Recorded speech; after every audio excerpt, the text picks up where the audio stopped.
سورہ لقمان قرآن پاک کی ترتیب کے اعتبار سے اس کا نمبر 31 ہے اور نزول کے اعتبار سے اس کا نمبر 57 ہے۔ یہ مکی صورت ہے، ہجرت سے پہلے نزول ہوا۔ اس میں 34 آیتیں ہیں اور 4 رکوع ہیں۔ حضرت لقمان حضرت ایوب علیہ السلام کے بھانجے تھے اور اللہ تعالیٰ نے آپ کو 1000 سال کی عمر دی۔ آپ حکیم مشہور ہیں۔ حکیم سے مراد صرف یہی نہیں کہ آپ کو جڑی بوٹیوں کی معلومات تھی، بلکہ حکمت کی باتیں آپ کی زبان پر صادر ہوتی ہیں، اور وہ حکمت کی باتیں جو انسان کو ہمیشہ کی زندگی، جنت کی دائمی نعمتیں دینے والی ہیں، تو وہ حکمت والی باتیں اس سورہ مبارکہ میں ذکر کی گئیں۔ بسم اللہ الرحمن الرحیم، اللہ کے نام سے شروع جو بہت زیادہ مہربان نہایت رحم کرنے والا۔ الف لام میم، حروف مقطعات۔ تلک آیات الکتاب الحکیم، یہ حکمت بھری کتاب کی آیتیں ہیں۔ ہدن، یہ کتاب قرآن ہدایت ہے۔ ورحمۃ للمحسنین، اور نیکی کرنے والوں کے لیے یہ قرآن رحمت ہے۔ الذین یقیمون الصلاۃ، نیکی کرنے والے وہ ہیں جو نماز کو قائم رکھتے ہیں۔ ویؤتون الزکاۃ، اور وہ زکوٰۃ ادا کرتے ہیں۔ وہم بالآخرۃ ہم یوقنون، اور وہ آخرت پر یقین رکھتے ہیں۔ اولئک علی ھدی من ربہم، یہی لوگ اپنے رب کی طرف سے ہدایت پر ہیں۔ واولئک ھم المفلحون، اور یہی لوگ کامیاب ہیں۔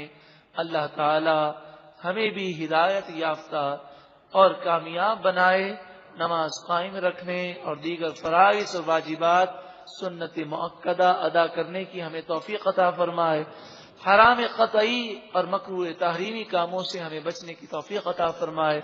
رب العالمین نور قرآن پاک سے ہم سب کے قلوب کو منور فرمائے۔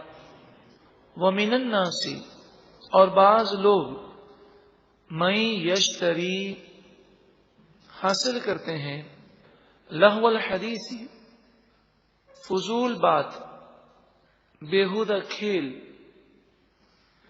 لیضل عن سبیل اللہ بغیر علم، تاکہ وہ اللہ کے راستے سے گمراہ کر دیں بغیر علم کے۔ اس آیت کریمہ میں لہو الحدیث سے مراد ایسا فضول کام ہے کہ جس میں نہ دنیا کا کوئی فائدہ ہو نہ کوئی دین کا فائدہ ہو۔ ہر وہ کھیل جو اللہ کی یاد سے غافل کرنے والا ہے یا ضروری کاموں سے غافل کرنے والا ہے، وہ اس آیت میں داخل ہے اور اس کی مذمت ہے۔ اسی طرح کہانیاں، قصے، ڈائجسٹ، ناول، فلمیں، ڈرامے، گانے، باجے، یہ تمام چیزیں انسان کو اصل مقاصد سے ہٹا دیتی ہیں اور یہ وقت کو ضائع بھی کرتی ہیں، اللہ کی یاد سے غافل کرتی ہیں۔ بلکہ یہ ایسی چیزیں ہیں کہ انسان جب ان چیزوں میں مبتلا ہوتا ہے تو اس کا دل سختی کی طرف مائل ہوتا ہے، ہدایت کی باتیں پھر اس پر اثر آسانی سے نہیں کرتی۔ قرآن مجید فرقان حمید نے اور رسول اللہ صلی اللہ علیہ وآلہ وسلم نے ایسی چیزوں سے ہمیں منع کیا۔ مسلمانوں کی زندگی کا ایک مقصد ہے، وہ عبادت کے لیے پیدا کیے گئے ہیں۔ ہر انسان عبادت کے لیے پیدا کیا گیا اور مسلمان اس مقصد کو سمجھتا ہے۔ اس کی زندگی کا ایک ہی مقصد ہے، اللہ کی عبادت کرنا، دین کی خدمت کرنا، اسلام کی ترویج و اشاعت کرنا۔ اگر وہ رزق حلال کماتا ہے یا دنیاوی تعلیم جو جائز ہے وہ حاصل کرتا ہے تو اس کا مقصد بھی اسلام کی خدمت ہے، اس کا مقصد بھی اپنے بال بچوں کی پرورش کر کے ثواب حاصل کرنا ہے۔ مسلمان فضول اور بے مقصد کام وہ کبھی نہیں کرتا۔ تو فلمیں، ڈرامے دیکھنا، گانے باجے سننا یہ حرام ہے۔ اسی طرح ناول، ڈائجسٹ جن میں جنسی اور عشقیاں، کہانیاں اور اس طرح کے مضامین ہوتے ہیں، ان کا پڑھنا بھی حرام ہے۔ اور اگر کوئی چیز جس میں ناجائز باتیں نہ ہوں مگر اس کا کوئی مقصد بھی نہ ہو تو فضول وقت ضائع کرنا بھی مومن کو ہرگز مناسب نہیں ہے۔ اس آیت کریمہ کا شان نزول اس طرح ہے کہ نبی اکرم صلی اللہ علیہ وآلہ وسلم جب قرآن لوگوں کو پڑھ کر سناتے تو ایک شخص نے عجم میں سفر کیا، ایک کافر نے، اور وہاں سے وہ کہانیوں کی کتابیں لے کر آیا۔ اب جب نبی اکرم صلی اللہ علیہ وآلہ وسلم مکے میں لوگوں کو قرآن سناتے تو لوگ قرآن نہ سنیں اور قرآن کی طرف مائل نہ ہوں، اس کے لیے وہ کہانیاں کھول کر بیٹھ جاتا اور لوگوں کو جمع کر کے کہانیاں سناتا، قصے سناتا، بادشاہوں کے قصے سناتا، جس کا کوئی مقصد نہیں تھا، صرف مقصد لوگوں کو قرآن سے دور کرنا ہے۔ آج جو دشمنان اسلام بے حیائی، فحاشی اور کھیل کود مسلمانوں میں عام کر رہے ہیں، اس کا صرف ایک ہی مقصد ہے، مسلمانوں کو دین سے دور کرنا، مسلمانوں کو اہم کاموں سے غافل کر دینا ہے۔ وَمِنَ النَّاسِ مَن يَشْتَرِي لَهْوَ الْحَدِيثِ، اور بعض لوگ جو فضول باتوں کو خریدتے ہیں، حاصل کرتے ہیں، لِيُضِلَّ عَن سَبِيلِ اللَّهِ بِغَيْرِ عِلْمٍ، تاکہ اللہ کے راستے سے وہ بغیر علم کے روکیں، جہالت کی وجہ سے روکیں۔ وَيَتَّخِذَهَا هُزُوًا، اور وہ دین اسلام کو مذاق بنا لیں، اس کا ٹھٹا کریں، ہنسی کریں۔ أُولَئِكَ لَهُمْ عَذَابٌ مُهِينٌ، ایسے لوگوں کے لیے ذلت کا عذاب ہے جو انہیں ذلیل و رسوا کر دے گا۔ وَإِذَا تُتْلَى عَلَيْهِ آيَاتُنَا، اور جب اس پر ہماری آیتیں پڑھی جاتی ہیں، یعنی جو فضول باتوں میں لوگوں کو مشغول کرتا ہے اور لوگوں کو قرآن سے روکنے کے لیے، دین سے روکنے کے لیے بے حیائی اور گناہوں میں اور فضول قصوں کہانیوں میں مبتلا کرتا ہے، اس کے سامنے جب ہماری آیتیں پڑھی جاتی ہیں، وَلَّا مُسْتَكْبِرًا، تو وہ تکبر کرتے ہوئے اپنی پیٹھ پھیر لیتا ہے۔ كَأَن لَّمْ يَسْمَعْهَا، گویا کہ اس نے سنا ہی نہیں ہے، وہ قرآن سننے کو تیار نہیں ہوتا۔ كَأَنَّ فِي أُذُنَيْهِ وَقْرًا، گویا کہ اس کے دونوں کانوں میں روئی ہو جو آواز اس کے کانوں میں نہ جانے دیتی ہو۔ ایسا یہ دین سے دور ہے کہ دین کی باتیں سننے کو تیار نہیں ہے۔ اس میں کافر کی مذمت ہے، مشرک کی مذمت ہے۔ ان لوگوں کو غور کرنا چاہیے کہ جو فلموں، ڈراموں میں، کہانیوں میں، ڈائجسٹ میں، ناولوں میں ایسے مشغول ہیں کہ نہ نماز کی طرف آتے ہیں، نہ قرآن کی طرف آتے ہیں۔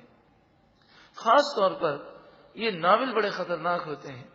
یہ ڈائجسٹ انسان کی زندگی کو ایسا تباہ کرتے ہیں کہ ہم نے تو ناولوں میں مبتلا لوگوں کو دیکھا کہ وہ کسی کی بات سننے کو تیار نہیں ہوتے، اور اگر کسی کو یہ لت پڑ جائے، خصوصاً ویڈیو گیم کی لت، اور یہ برائی ایسی خطرناک ہے کہ انسان کو کہیں کا نہیں چھوڑتی، تو ہمیں بھی بچنا چاہیے اور ہماری اولاد کو بھی ان مصیبتوں سے بچانے کی کوشش کرنی چاہیے۔ اللہ تعالی ہمیں، ہماری اولاد کو، ہماری نسلوں کو، تمام مسلمانوں کو فضول، لا یعنی اور ناجائز اور حرام کاموں سے محفوظ فرمائے۔ اس موقع پر بعض لوگ کہتے ہیں کہ جناب ذہنی اور جسمانی ورزش کے لیے تفریح کا ہونا اور کھیل کود کا ہونا ضروری ہے۔ جہاں تک ورزش کا تعلق ہے، ورزش کے لیے کھیل کود کوئی ضروری نہیں ہے۔ آپ کو ورزش کرنی ہے تو آپ اپنے گھر میں بھی کر سکتے ہیں، اپنے گھر کی چھت پر بھی کر سکتے ہیں، کھلے میدان میں بھی کر سکتے ہیں۔ لیکن کھیل کود میں نقصان یہ ہے کہ انسان ورزش کے بہانے کی وجہ سے کھیل کود کی طرف جاتا ہے، اور شیطان کھیل کود میں اس کا دل ایسا لگا دیتا ہے کہ پھر وہ نماز میں بھی ہوتا ہے، اس کا دل کھیل کود میں ہوتا ہے. اس لیے شریعت نے ایسے کھیل کود سے منع کیا جس سے انسان کے کام ڈسٹرب ہوں اور اس کی توجہ دنیاوی یا دینی کاموں پر نہ لگ سکے. آپ دیکھیں، جو بچے کھیل کود میں لگ جاتے ہیں، پھر وہ اگر کتاب کھول کے پڑھائی کے لیے بیٹھتے ہیں تو انہیں کوئی چیز یاد نہیں ہوتی. بس انہیں یہی فکر ہوتی ہے کہ جیسے ہی یہ ٹیوشن کا وقت گزر جائے، ایک گھنٹہ نکل جائے تو پھر ہمیں ویڈیو گیم کھیلنی ہے، ہمیں کرکٹ کھیلنے جانا ہے. تو کھیل کود ہماری تعلیم کے لیے سخت نقصان دہ ہے. ٹھیک ہے، امریکہ میں، یورپ کے اندر بے حیائی، فحاشی، عریانی عام ہے، کھیل کود عام ہے، مگر آج بھی وہاں بہت بڑی تعداد ایسے بچوں کی ہے اور ایسے لوگوں کی ہے جنہیں نہ ٹی وی کھولنے کا ٹائم ملتا ہے، نہ کھیل کود کرنے کا ٹائم ہے. وہ اپنے مشن میں لگے ہوئے ہیں، اپنی تعلیم پر اور اپنے کام کاج پر توجہ دیتے ہیں. جو امریکہ یورپ میں رہے ہیں، آپ ان سے پوچھئے، جس قدر ہم ٹی وی پر اور کھیل کود پر اپنے وقت کو ضائع کرتے ہیں، وہاں ایسے بے شمار لوگ ہیں جن کے پاس ایک گھنٹہ بھی وہ ٹی وی پر بیٹھنے کے لیے نہیں ہے. وہ اپنی دنیا کے لیے محنتیں کرتے ہیں. مسلمان کا تو ایک مشن ہے، اس کی دنیا کی ترقی بھی آخرت کے لیے ہے. اگر ہم کھیل کود اور فلموں، ڈراموں اور ویڈیو گیمز پر جو اپنے وقت کو ضائع کرتے ہیں، یہ وقت اگر سائنس پر دیں، تعلیم پر دیں، اپنی دنیا اور آخرت کو بہتر بنانے کے لیے دیں، تو انشاءاللہ دنیا بھی بہتر ہوگی اور آخرت بھی بہتر ہوگی اور مسلمانوں کو کھویا ہوا وقار نصیب ہو جائے گا. اول تو ہم 200 سال پہلے ہی پیچھے ہیں، پھر دشمنان اسلام پوری طریقے سے مسلمانوں کو دوبارہ کمزور کرنے کی کوشش کر رہے ہیں. یہ دشمنان اسلام یہ سمجھتے ہیں کہ مسلمانوں کو ایک دفعہ پھر کمزور کر دیا جائے اور حملہ کر کے انہیں ٹکڑے ٹکڑے کر دیا جائے، پھر انہیں اڑتے اڑتے 50 سال لگیں گے. ان 50 سالوں کے دوران ہم انہیں اٹھنے ہی نہیں دیں گے، کیونکہ بے حیائی اور فحاشی اس قدر عام ہو گئی کہ نوجوانوں کے ذہن گندے ہو گئے. تو ذہنوں کو تو پاک کریں. اللہ تعالی مسلمانوں کو نگاہوں کی اور دل و دماغ کی پاکیزگی نصیب فرمائے. فبشرہ بعذاب علیم، بس آپ اسے دردناک عذاب کی خوشخبری سنائیے. ان الذین آمنوا وعملوا الصالحات، بے شک وہ لوگ جو ایمان لائے اور انہوں نے اچھے عمل کیے، لہم جنات النعیم، ان کے لیے نعمتوں کے باغات ہیں، جنت نعیم ہے، خالدین فیہا، اس میں وہ ہمیشہ ہمیشہ رہیں گے. وعد اللہ حقا، یہ اللہ کا سچا وعدہ ہے. وَهُوَ الْعَزِيزُ الْحَكِيمُ، اور وہی غالب حکمت والا ہے.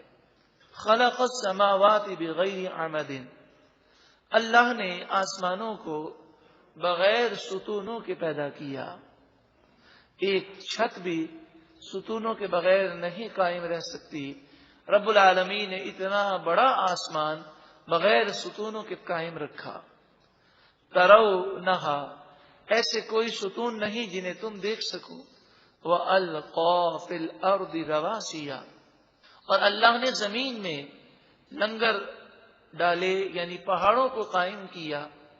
أَن تَمِيدَ بِكُمْ، تاکہ یہ زمین تمہیں لے کر لرز نہ جائے، اس کا بیلنس آؤٹ نہ ہو.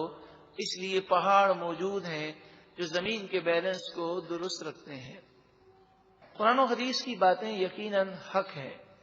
موجودہ سائنس اب جیسے جیسے آگے بڑھتی جا رہی ہے تو کئی باتیں پہلے لوگ تسلیم نہیں کرتے تھے، اب وہ تسلیم کرنے لگے ہیں. مثلا زلزلے، طوفان، سیلاب اور آسمانی اور زمینی آفتیں، بلائیں، مصیبتیں جو آتی ہیں، آج دنیا تسلیم کرنے لگی اس کا سبب خود انسان ہے.